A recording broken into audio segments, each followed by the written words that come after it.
What's going on, everybody? Welcome back to Tales from the Lockbox. I am your host, Josh Benoliel, VP of Sales here at Property.ca and home of Condos.ca, Property.ca, and MrLoft.ca. And today we are joined with a special guest, Eric. It's your company, right, Eric? That's correct. Eric is the founder of a company called Broker Pocket. I'm glad to get you in. It's a little different perspective of what we're going on. So, Eric, tell us a little bit about what Broker Pocket is, and we can build from there. Absolutely. So, Josh, thank you for having me, first of all, on the podcast. Pleasure. Beautiful office you guys have here. Thank you. The agents don't realize at this office how lucky they are to have an office like this, because all this virtual stuff going on nowadays. So cool. Kudos to the agents in this office. Broker Pocket is Canada's largest marketplace for off-market listings. So anything to do with assignments, commercial, coming soon, anything to do basically with any properties that's not on MLS, they belong on Broker Pocket. So think about us not as a competitor towards MLS, but more of something that complements MLS. So in a majority of properties that are listed, we find belong on the MLS. So because the MLS is the way you get the maximum exposure for your clients, you usually end up getting the maximum price.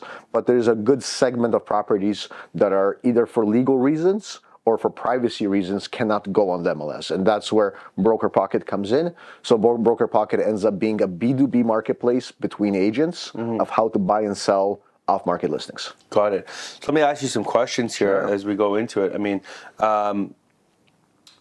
assignment sales. Right now, it's people can't close on them. It's a huge thing happening in the industry right now, like a flood of assignment sales. And 99.9% of agreements that anyone has signed, it says you are not allowed to advertise this. And it used to say on MLS. They've now changed that to anywhere on the internet. Like, how does an agent go ahead and now put that on Broker Pocket to advertise it with that contract in place? And obviously having that B2B kind of platform there, have you had that conversation? Do you see that happening a lot? Absolutely. So I'll start off with Broker Pocket. So Broker Pocket has about 11,000 users currently on it. That's 11,000 in Ontario. In Ontario. Wow, agents in Ontario, yeah. So I would say we have probably 50% of the agents who are producing are already on Broker Pocket. Okay. And I haven't got into it, but it's obviously 100% free. It doesn't cost anything to join. So that's where the sort of agents are. The reason those rules exist, why builders don't put on MLS, is because they don't want the sellers of those assignments competing against phase 2, phase 3, phase 4 of the project.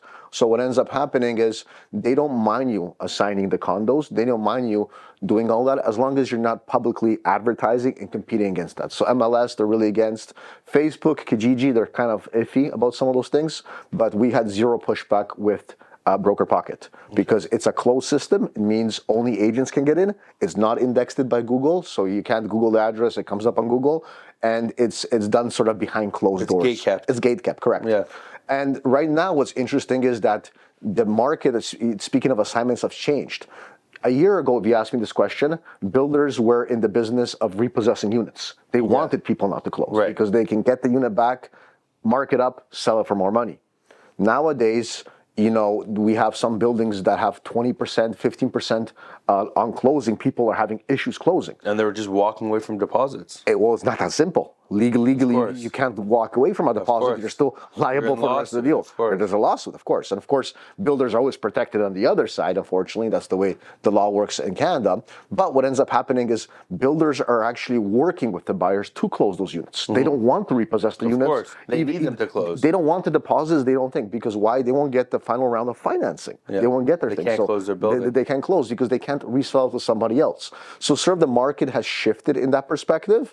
And obviously, what the seller nets is a completely different story right now. So when you're pricing these assignments as agents, it's very important that you're fully educated and understand where to price these assignments at. And are you seeing a lot of assignments? Like, do you know when the transactions are happening? Like, when a successful transaction happens off of Broker Pocket, you know when that happens? Absolutely. Is there a follow-up email that gets sent to everybody, or how does that? So the way it works is very similar to like an MLS system, where it asks who the co-op agent is on the transaction, did the transaction sell, how much is sold for. Yeah. We don't disclose that data on an individual property basis. So meaning if you sell 123 Main Street, we record the data, but we don't give it out because for privacy reasons. That's the whole sort of. That's the concept behind it. That's the concept behind it, so to speak, right? But collectively, we use that data to present to the users themselves of what's happening with the market trends. Now, what we're noticing is that assignment transactions are down 90%.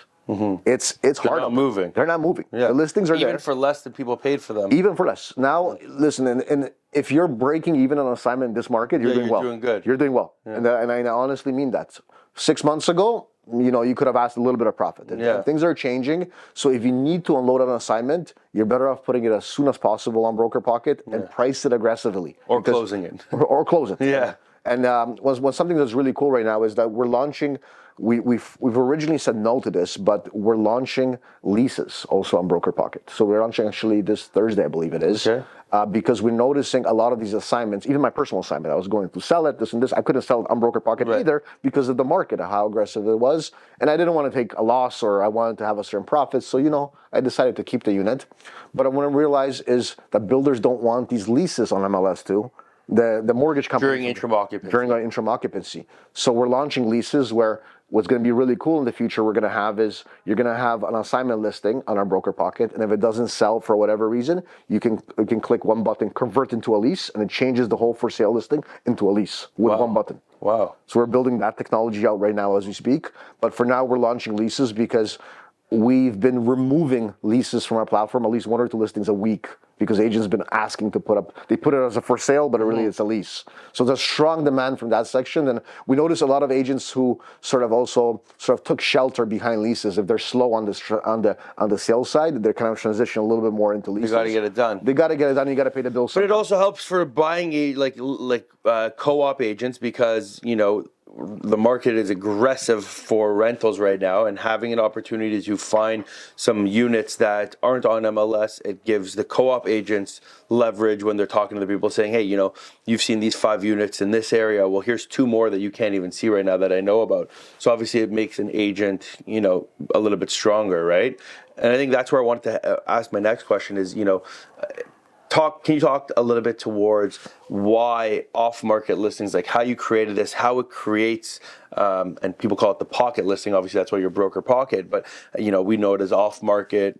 That's a common, word in Toronto. How does an agent really leverage that? Where does that come into play in an agent's journey? Because we train our agents on buying and selling and, there's freehold and this and that. And now you have this off-market word. I remember when I was a young agent, I had a client who was always like, well, this agent's showing this guy off market, this off market. And I'm like, I don't have that. I don't know what you want me to tell you. I eventually transitioned my business into having off market, but you guys have a platform for that. So what does that mean for an agent exactly? Let's talk about that a little bit. Absolutely. So the word Broker pocket listings is actually a US term. I borrowed it from the States. It's more common. Not that common in Canada. It's mainly known as off market listings, like you said.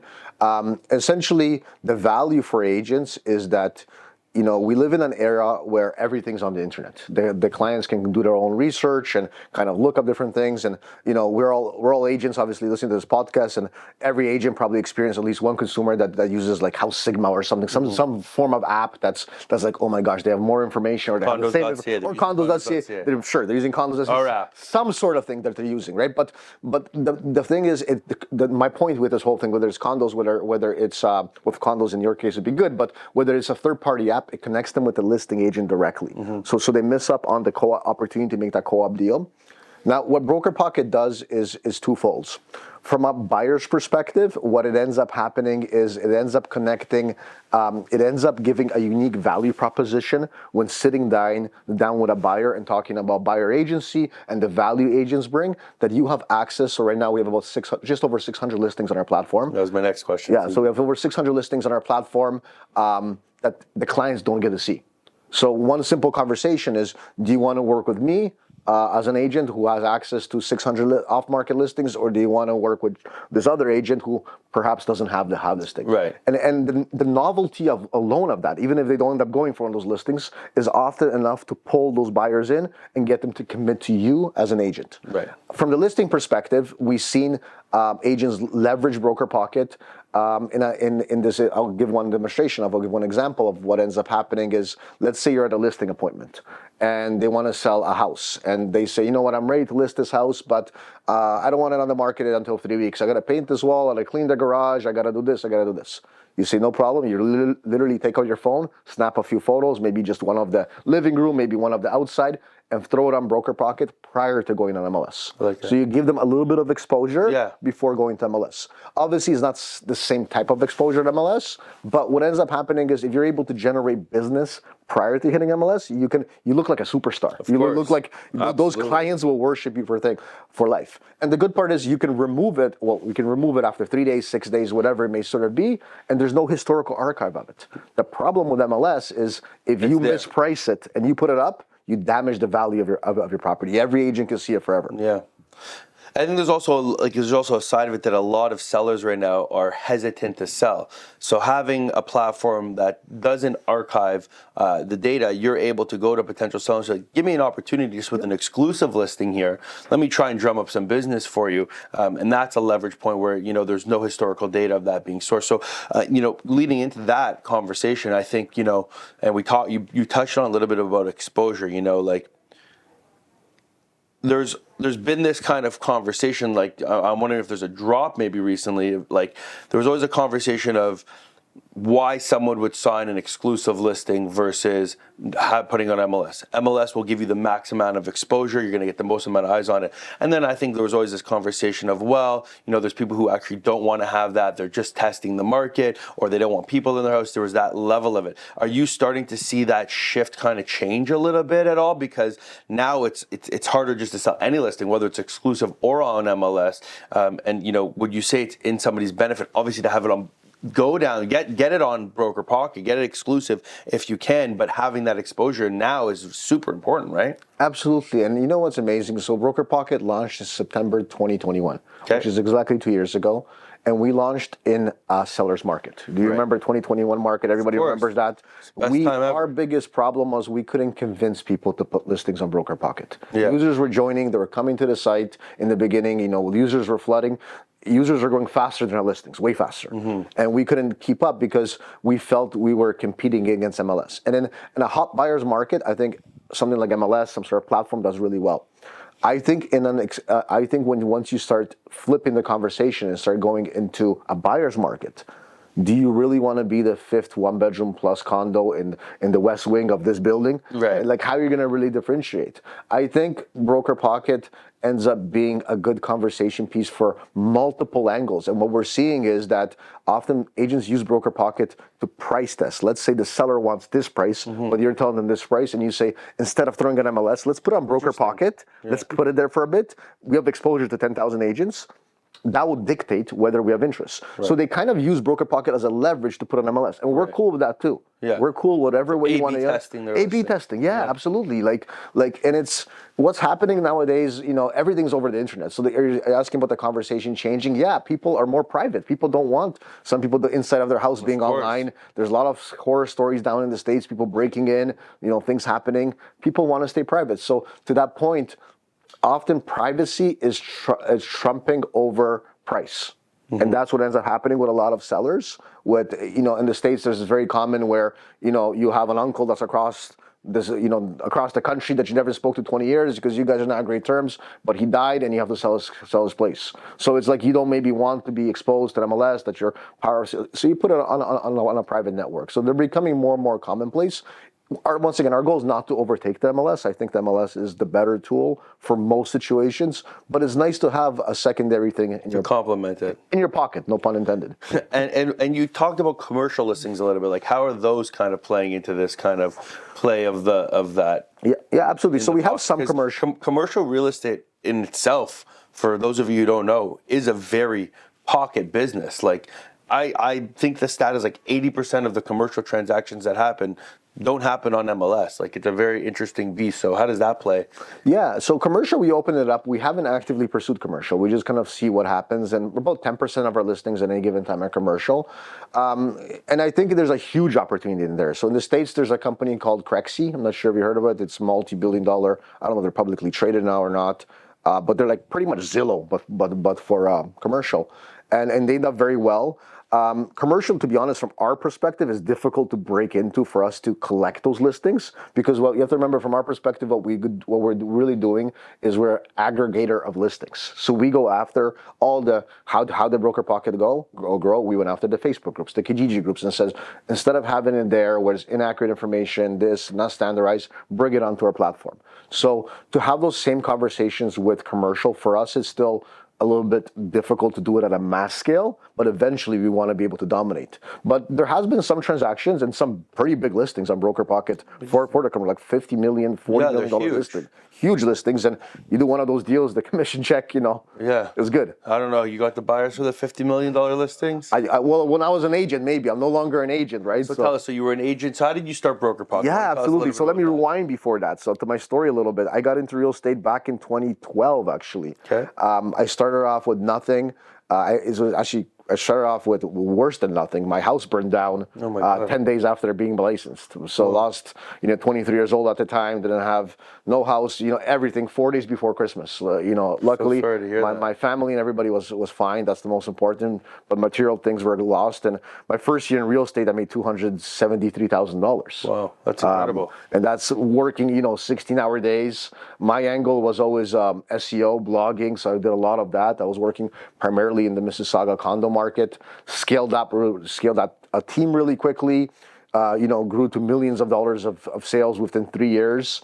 And then I opened up my own brokerage, scaled that up to 125 agents, 10. What was that called? Cloud Realty. Okay. Yeah. So I scaled that up to about 125 agents, 10 staff members. We were doing about 23 million in commissions a year. Wow. So we did fairly well, and I exited that about a year and a half ago. So right after still existing. I just showed a listing for Cloud the other day. Yeah. They're still there, and it's by new management. Someone bought the company. Someone bought the company, yeah. And I at the same time I gave up my license altogether. Okay. So I actually surrendered my license under RICO because the optics under obviously working with other brokerages and stuff like that. And my passion is I love real estate, but I love tech even more. So I can do something for the community, build something for the industry that's been so good to me, that's allowed me to have the life I've been able to have. Amazing. Why not? So everything kind of came together, and now I get to work with all the broker owners like yourself and everybody else. It's so fun. Kind of full circle to come around. That's amazing. Yeah. That's really interesting to see how you took that journey and everyone pushes so hard to make all this money in real estate, but to see how you've been there, you've done that, and now you're coming back around to putting it in a different way. Yeah. It's amazing. So what are some other tips from this journey that you've been on now, maybe aside from Broker Pocket, or bringing it in that you can kind of share with some of our listeners, some agents who are hearing from us, like, in your experience of running a brokerage, running tech, what made you so successful? Like, what brought you to this point now? Don't ever leave a brokerage to open your own. That's the one advice. Everyone wants to run a brokerage. In fact, if I have a competitor that I want to take out, they're an agent, I'll say, go open a brokerage. Yeah. You can go see how it Great is. idea. Great idea. Yeah. Support. You'll make millions. You'll make money off every agent. Yeah. No, it's not like that. And it's, to be honest, I made more money, and Cloud Realty is a very profitable company, but I made more money as an agent almost in every year than I ever did with Cloud, at 125 agents, 10 staff members, everything else. So I genuinely say, don't open a brokerage. The brokerage, I can tell you one of the lessons I learned, and you may or may not agree with me with this, the brokerage sort of culture has sort of changed. What ended up happening is when I opened in 2015, it was all about boutique, small offices, 10, 15, 20 people. Mm-hmm. That was the sort of trending thing. Now it's about leverage. Mm-hmm. So like a company like Condos, Property.ca has the technology, has the infrastructure. What are you offering agents? What are you offering agents? But the problem is nowadays when you're 10, 20, 15 agents, you don't have enough money to invest in the infrastructure. Right. I lost $500,000 into Cloud before I made a single penny. Wow. That's what it takes, though. That's what it takes. People don't understand. Oh, Eric, overnight success. Yeah, but I bet the family farm more than once, and it luckily worked out in my favor. And now I'm all in on Broker Pocket too. Wow. But it's something else. You have to have it in you. And my whole thing is, if you love what you do, you never work a day in your life. And I never felt like I worked. Wow, you're just having fun. I'm having fun all along. And for me, that was one of the reasons I kind of, COVID hit and the Broker Pocket kind of journey started. I started looking at Broker Bay, which I believe you guys were using too.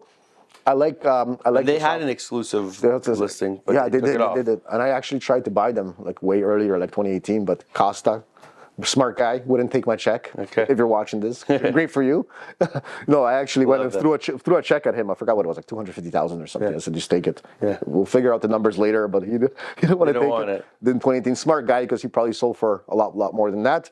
But I love Broker Bay. I love what they've done with the software. But I kind of looked at the exclusive side and I said they weren't really developing that, and I can do something with that and build something a lot bigger and solely for serve connecting agents. So I saw a sort of a twofold opportunity there. One being the off-market listings and creating something at least at the North American level where we can do sort of business off-market at down in the States, down in Canada. And the second opportunity, which we're slowly starting to pursue, just where it's kind of tight now with the market and everything else, is referrals. Mm-hmm. We think we're building out sort of like a LinkedIn for real estate agents. So every agent on Broker Pocket automatically has a profile which is public. So if you Google your name and you're on Broker Pocket, you actually come up right on Google. You can write reviews for yourself, and clients can find you, contact you, and it shows that you have access to off-market listings. Great. So that's a nice piece. Yeah, that's the next piece that we want to solve, and that's a lot more difficult side. Even the social component to real estate, I don't think nobody's really tackled it. Nobody's really solved it, and those that have done a pretty decent job, it's usually from one single brokerage, one single brand, right? Mm-hmm. So we're brand agnostic. We don't care if you're discount, we don't care if you're full service. We stand up for the industry because I think there's not enough good voices for the industry, especially from the tech side. I think everything's about pro-consumer, give the information away, best user experience, all that stuff is great. But let's do something for the industry. Let's do something for agents. They need help. Of course, we need tools. You guys need tools. Every profession has them. Why? And that was my thesis. Like, how come every profession? If you ask the mortgage broker that was on the call, they have tools that the public doesn't. Mm-hmm. Why don't we have tools that it almost feels like the playing field has sort of leveled? We have to be exposed all the time. Yeah, and I'm all for pro consumer and pro information, but there has to be some tool to the trade. Truckers have something. Why don't we have something? Like every profession has something. I never understood it. Like, why doesn't it? And there's all these millions and millions of dollars in real estate, and I think the answer is just because that's the way it's always been. Yeah. So why not kind of shake the boat a bit? Yeah. So I'm very pro agents. Eventually, when Broker Pocket becomes really big, the public might not like me, but that's okay. I love agents, and that's why I'm doing what I'm doing. Well, we're really excited, Eric. Thank you, for giving us an opportunity as a brokerage to join Broker Pocket. I think there's some great opportunities for all of us ahead. Our agents are all going to be really excited to use it and have a new tool in their toolbox. So thank you for everything that you've done, and thank you for joining us today on Tales from the Lockbox.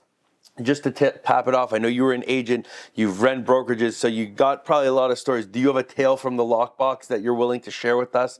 Like, something that's like out there, a story that you got that, especially because it's Halloween. Maybe yeah. Do you want like a funny story or what kind of story? You tell me, man. We need a tale from the Lockbox, Give us, real estate comes with a lot of stories, and I'm sure I remember when I was growing my team, so I tend to do stuff before I really have the experience to do it, before I earn my stripes. I tend to just jump off a cliff. So we're similar. Yeah, jump off a cliff. I like that. Like, I open a brokerage without knowing how to open a brokerage kind of thing. I'm like, that's what most I built a house entrepreneurs too, do. by the way. I built my own house thing and without knowing how to build a house. Like YouTube, and it's doable. I captain my own boat without knowing how to drive a boat. It's just like everything I do. Like, I kind of like to get into stuff that I'm uncomfortable with and reverse engineer it. But anyway, so the story with this one here is I started a real estate team without knowing what really involves a real estate team. Like, I didn't realize I have to actually, sit down and coach these agents and handhold them, so to speak. So I started a real estate team about 9 months into the business, and I hired someone less experienced than me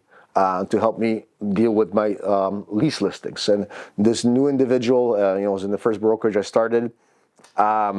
He goes on his first showing because he was about an agent, but for 6 months, never had no showings, nothing.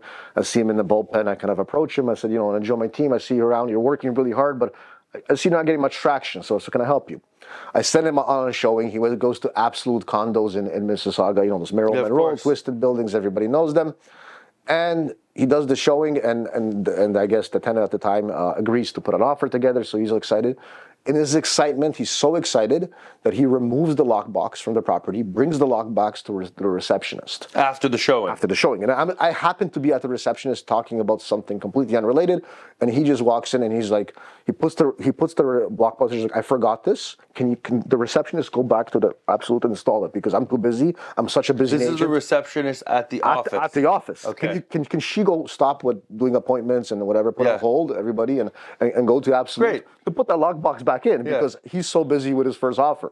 So I don't know. I found that sort of hilarious, and I just always laugh about it all the time. I think it's hilarious. That's what happens with sort of agents. And obviously, it was innocent. He didn't mean no bad harm. Yeah, he didn't know. He didn't know. But like, he was excited. He was excited, and then like if you can find the reason I shared the story, you can find that excitement. Don't lose that, right? And if you do, rediscover it in something else. And that's the kind of keeping pushing. Whenever you lose interest in one thing, rediscover yourself in something else. Find that energy. Find that passion. Let that be your driver, because it's easy to do showings in and out. Next thing you know, you wake up, you're 60 years old. Great point. So always chase your heart and chase your passion. Stay hungry. Stay hungry, stay foolish. Eric, thank you so much, man. We're really excited. Broker Pocket, if you don't know about it and you're an agent listening, you got to find out about it. Get your brokerage on it. We're so great to have you. Have a great week, guys. Happy Halloween. Thanks for having me. Happy Halloween. Yeah. Have a good one, guys. Have a good one. Thank you.